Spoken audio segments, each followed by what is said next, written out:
Now, you might have heard from someone that money doesn't buy happiness, but invariably you tend to hear those sorts of things from people who have money. And whilst it's empirically true, there is more to it than that. A recent survey found that 58% of Americans are living paycheck to paycheck. So in this video, we're going to be going through 12 habits that can set you on the path to financial freedom. Financial freedom isn't just about having money, it's about having the flexibility to be able to do what you want with your day and being able to live your life on your own terms. And these aren't just like pie in the sky ideas, these are practical, actionable steps that you can take. So if that sounds appealing, let's get into it. First is set financial goals. This one is so important, and it's one that people just consistently seem to miss out. Getting debt free or saving for retirement. Having a goal that's actionable, that's measurable, something tangible that you can track your success towards is, for starters, really motivating. But also make sure that your ship is sailing in the right direction and that you're constantly moving towards that goal every time you get paid. And so when you're setting a financial goal, there are a few rules that you should follow. You should be specific. You should set a deadline. You should make your goals your own goals and not someone else's. And you should make sure that they're measurable. Let's say you have £6,000 in credit card debt and you want that cleared by the end of the year. Take that £6,000, you divide it by 12, it's £500 a month.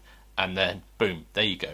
Now you know that every single month you need to be making £500 payments towards that credit card balance every month. And so you've created something that's tangible and actionable which you can be working towards. The next is making a budget. Now, you don't need to get Jason Bourne on the line to track down every single penny. Jason Bourne? But having a general budget that's there that facilitates your goals, I think is really important. But the key thing about actually having a budget is making sure that you're sticking to it. So not just starting on January 1st every year, this is my budget for the year, and then you never look at it again. Having that 1, 2, 3 monthly check-in is key. And this has a few key advantages. It can improve your decision making because you know what your incomings and your outgoings are. It can give you peace of mind and financial security. It can help you avoid debt. It can help you move towards your financial goals, gain a good financial awareness, and you can also track your expenses and identify areas of leakage.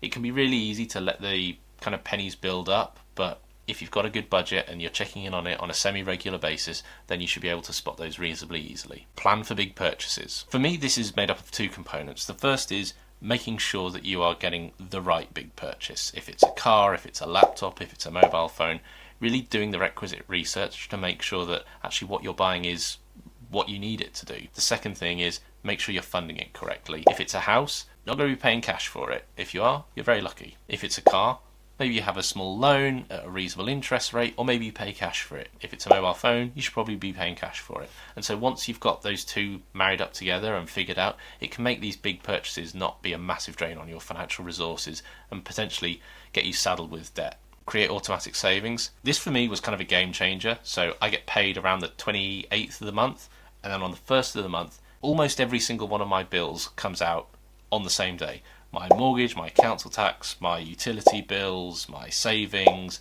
as much as I can get to go out on the 1st of every month, does go out on the 1st of every month.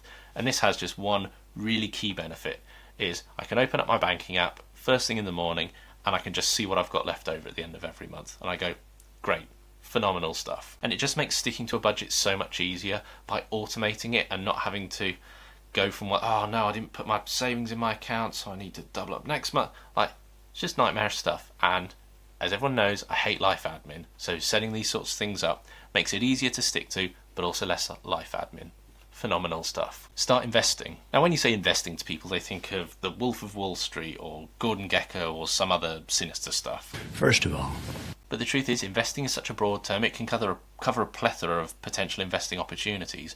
Me personally, I buy global index funds, and in particular S&P 500 index funds. They're low cost, I can capture the majority of the gains in the market, and they're diversified risk. And frankly, it's what Warren Buffett tells you to do, and he knows a thing or two about this. And so now we've talked about how to invest. The why that you invest is also really important. So investing is your way of beating inflation. Pay off your mortgage early. Now, the average millionaire pays off their house within about 10 years. And this is kind of for a few reasons. The first is psychologically liberating, to know that you own the roof over your head rather than the bank, is the first one.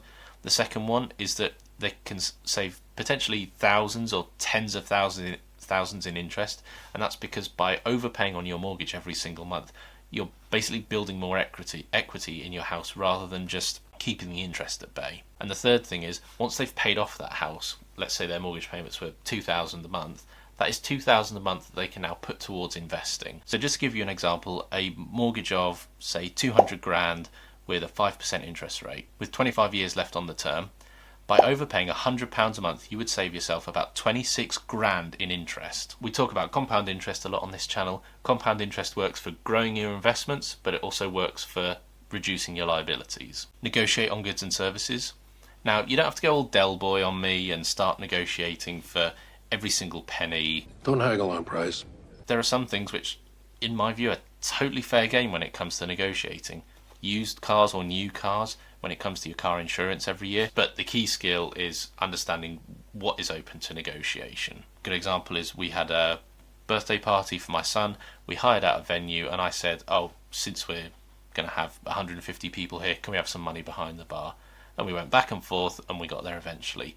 And particularly for bigger ticket items, a small percentage change can make a big difference. Be sensible about what you think can be realistically negotiated. Stay educated on financial issues. Now, it can be very easy, especially on YouTube, to be a doomer, to be a naysayer, to be a apocalypse inviter, whatever. And that's because it's very clickbaity to do so. And whilst you don't have to start your day every day by looking at your Bloomberg terminal, what you can do is just every so often just check in, just see what's the expectation for interest rates, what's the state of the economy. Just having these sort of peripheral bits of information I think can really help to inform your financial decision. Almost more importantly, you understand the context that you're making these financial decisions in. You're in a much better position to make those better financial decisions. Pay yourself first. This is a simple concept that we've discussed before on the channel. Rather than getting paid and then going out and spending money every month and then investing what's left, you get paid, you cover your needs, then you save and invest, and then you have the rest of spending money. Really ingrain that process in yourself. It means that you can take advantage of that compound interest. This one's got 3 key benefits: save more money, reduce your debt, and get to financial freedom sooner. 3 very worthwhile goals that we would wholeheartedly encourage on this channel. Live below your means. Now, you don't have to be an emeritus professor to know that if you spend more than you earn, you're not going to build your net worth. And that is true whether you make 10 grand a year or 100 million a year. I think there are some perfectly reasonable and perfectly practical frugal steps that you can take in order to reduce your overall outgoings. But critically, spending less than you make is just going to be like it's the key, the bedrock of building financial security. Doesn't matter what you do, that is absolutely it. And people who try and dispute that, I just look at them like they're a donkey trying to do algebra or something. Like it's nut stuff. It's a fundamental principle. Save smart and invest smarter. Now, this is slightly different to just investing, but you don't just want to have this absolutely mammoth emergency fund. Generally, and it varies from person to person or book to book, but it's generally the case that most people would recommend a minimum of 3 months of your living expenses in your emergency fund, up to about 6 months. But over and above that, you want to be investing the rest. If you've got 18 months of living expenses saved up in your emergency fund, I think it's perfectly reasonable to look at that excess 12 months and just go, I could be making a better return on this if I invested it. So saving smart, something we've talked about before, but investing smarter is going to be really important. It's about making your money work for you. There are 3 key issues on this one. Automate your savings, which we've talked about. Take advantage of tax savings accounts, that's pensions, 401ks, ISAs, Roth IRAs, all that sort of thing, and setting specific savings goals. Once you get to your 6 months, done deal. And finally, and this is the important one, I know this is a finance channel, but this is the one that really makes sense to me, and that is taking care of your health. This is regular visits to doctors, dentists, whoever.